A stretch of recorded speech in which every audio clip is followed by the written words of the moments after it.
Hi friends, welcome to English பேசுவோம். இந்த வீடியோவில் நம்ம டே டு டே லைஃப்பில் பேசுகிற தமிழ் வாக்கியங்களை எப்படி இங்கிலீஷில் பேசுகிறது அப்படின்னு பார்க்க போகிறோம்.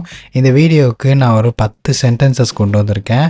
டைம் வேஸ்ட் பண்ணாமல் ஸ்ட்ரெயிட்டாக வீடியோக்குள்ளே போயிடலாம் வாங்க. ஃபர்ஸ்ட்டு, நான் பேசுகிறது உனக்கு கேட்குதா? ஃபோன் பேசிகிட்டு இருப்போம், சிக்னல் ஒரு சில டைம் கிடைக்காது. அந்த டைமில் நான் பேசுகிறது உனக்கு கேட்குதா, நான் பேசுகிறது உனக்கு கேட்குதா அப்படின்னு சொல்லுவோம்ல, அதை எப்படி இங்கிலீஷில் சொல்லலாம் அப்படின்னா, கேன் யூ ஹியர் மீ? நான் பேசுகிறது உனக்கு கேட்குதா? Can you hear me? நான் பேசுகிறது உனக்கு கேட்குதா? Can you hear me? Second, ரொம்ப சாப்பிடாத. சில பேர் சாப்பாடை ரொம்ப வச்சு சாப்பிடுவாங்க. அந்த டைமில் நம்ம என்ன சொல்லுவோன்னா, ரொம்ப சாப்பிடாத அப்படின்னு. அதை எப்படி இங்கிலீஷில் சொல்லலாம் அப்படின்னா, don't over eat. Don't over eat. ரொம்ப சாப்பிடாது.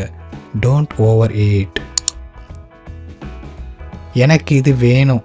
சின்ன குழந்தைங்கள கடைக்கு கூப்பிட்டு போனோம் அப்படின்னா, எதை பார்த்தாலும் எனக்கு இது வேணும், எனக்கு இது வேணும் அப்படின்னு சொல்லல. சில டைம் நம்மளே எப்படி சொல்லுவோம்.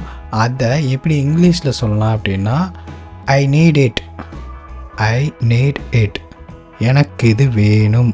I need it. Fourth one, எனக்கு இன்னும் வேணும். சில டைம் சாப்பாடு வச்சதுக்கப்புறம் எனக்கு இன்னும் சாப்பாடு வேணும், எனக்கு இன்னும் வேணும், கொண்டாங்க எனக்கு இன்னும் வேணும் அப்படின்னா, அதை எப்படி இங்கிலீஷில் சொல்லலாம் அப்படின்னா, I want more. I want more. எனக்கு இன்னும் வேணும். I want more. எனக்கு பசிக்குது.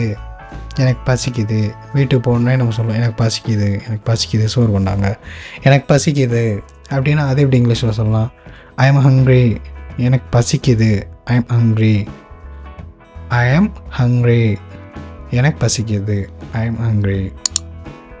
மழை பெய்யலாம். இன்றைக்கி வானம் மேகமூட்டத்துடன் காணப்படுகிறது, மழை பெய்யலாம் அப்படின்னு சொல்லுவாங்கள்ல, அதை எப்படி இங்கிலீஷில் சொல்லலாம்? மழை பெய்யலாம். It may rain.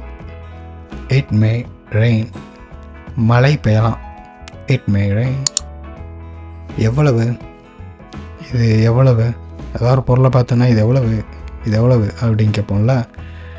எவ்வளவுங்கிறது அளவை பொறுத்தும் வரும், ப்ரைஸை பொறுத்தும் வரும். நம்ம பேசுகிற கான்டெக்ஸ்ட்டை பொறுத்து தான் இருக்குது. இது ஹவு மச் அப்படின்னாலும் ரெண்டுக்குமே பொருந்தும்.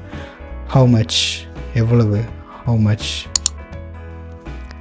சீக்கிரமாக பார்க்கலாம். சரி, உன்னை பார்த்து ரொம்ப நாள் ஆச்சு, வந்தேன்னா சீக்கிரமாக பார்க்கலாம். ரொம்ப வருஷம் ஆச்சு, சீக்கிரமாக பார்ப்போம், சீக்கிரமாக பார்க்கலாம் அப்படின்னா see you soon. see you soon. see you soon. இது நம்ம போயிட்டு வரக்கும் சொல்லலாம். see you soon. நாளைக்கு பார்ப்போம், இல்லைனா நெக்ஸ்ட் வீக் பார்ப்போம், சீக்கிரமாக பார்ப்போம் அப்படின்னு சொல்லலாம்.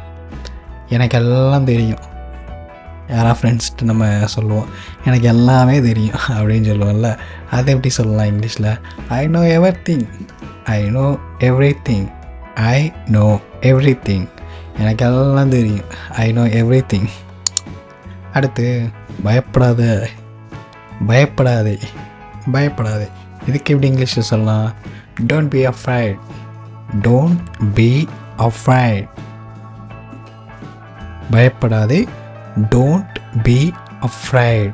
நீங்கள் நல்லா இதை ப்ராக்டிஸ் பண்ணணும். இந்த மாதிரி சென்டென்சஸ்லாம் சொல்லும்போது அதை கரெக்டாக நீங்கள் சொல்லணும். Afraid. Don't be afraid. Okay. So இன்றைக்கி இந்த 10 சென்டென்சஸ் போதும். நெக்ஸ்ட்டு பார்ப்போம்.